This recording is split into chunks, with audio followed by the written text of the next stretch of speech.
Hello friends, welcome to 30 days 30 recipes episode 5. તો આજે આપણે બનાવીશું એકદમ સરળ અને હેલ્ધી મિક્સ દાલ ખીચડી. મિક્સ દાલ ખીચડી બનાવવા માટે આપણે લઈશું 1 વાટકી મિક્સ દાલ, 1 વાટકી ચોખા, બટાકા, ડુંગળી, ટામેટા, લસણ, વટાણા, ગાજર. દાલને અને ચોખાને સારી રીતે ધોઈ અને પલાળી દઈશું. દાલ અને ચોખા પલળે એટલી વારમાં આપણે બધા શાકભાજી કટ કરી લઈશું.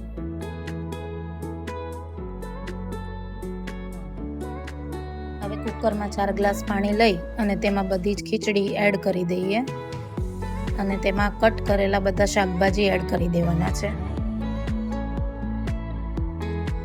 હવે તેમાં સ્વાદ પ્રમાણે મીઠું, થોડી હળદર અને થોડું ઘી ઉમેરી થોડું હલાવી અને કુકર બંધ કરી અને 4 વિસલ થાય ત્યાં સુધી ખીચડી ચડવા દઈશું. ખીચડી સારી રીતે ચડી ગઈ છે. હવે એક પેનમાં થોડું તેલ લઈ તેમાં રાઈ, જીરું, થોડો લીમડો, હિંગ અને લસણનો વઘાર કરી તેમાં ડુંગળી નાખી દઈશું. ડુંગળી ગોલ્ડન બ્રાઉન થાય ત્યાં સુધી ચડવા દઈશું. ત્યારબાદ તેમાં ટામેટાં ઉમેરીશું અને થોડી હળદર એડ કરી અને એને ચડવા દઈશું.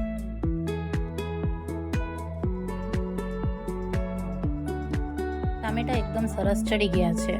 હવે તેમાં બાકીના મસાલા એડ કરી દઈએ. થોડું મીઠું, મરચું અને ધાણા જીરું.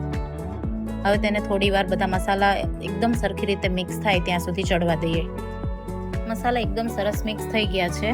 હવે તેમાં 1.5 ગ્લાસ પાણી ઉમેરી અને તેને ઉકળવા દઈશું. પાણી સારી રીતે ઉકળી ગયા બાદ તેમાં બધી જ ખીચડી એડ કરી અને તેને સરખી રીતે મિક્સ કરી દઈશું.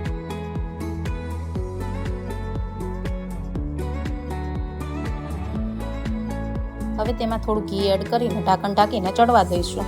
તો તૈયાર છે આપણી એકદમ હેલ્ધી અને સિમ્પલ મિક્સ દાલ ખીચડી. મળીએ હવે નેક્સ્ટ એપિસોડમાં. Bye, stay tune.